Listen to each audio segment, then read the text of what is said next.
Hello bachcho, let's see this question.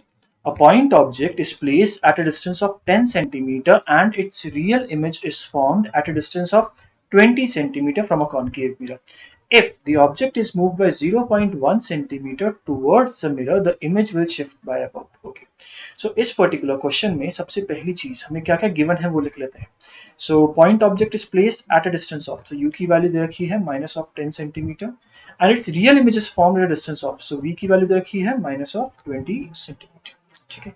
Object को move करा गया यानी कि कुछ change in position of the object दे रखी है 0.1 सेंटीमीटर.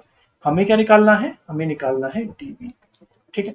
अच्छा, मिरर फॉर्मूला कहता है 1 बाय एफ जो होता है वो होता है 1 by v plus 1 by u के बराबर. इसको डिफरेंशिएट करते हैं तो कितना आ जाता है मेरे पास, क्या यही वैल्यू आ रही है?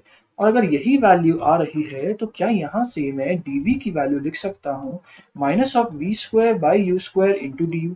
लेकिन v और u तो ऑलरेडी गिवन है क्वेश्चन में. कितने कितने गिवन है?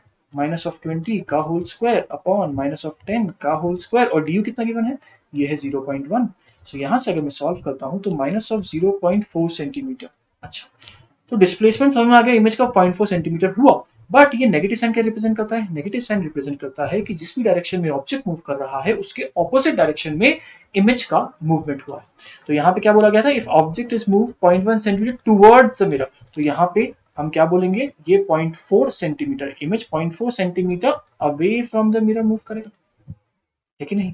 सो चलिए ऑप्शंस मैच करते हैं. तो 0.4 centimetre away from the mirror correct, 0.4 centimetre towards the mirror wrong, 0.8 centimetre away from the mirror ये भी गलत हो जाएगा, 0.8 सेंटीमीटर टुवर्ड्स द मिरर ये भी गलत हो जाएगा. Hence the correct answer is option A. All the best.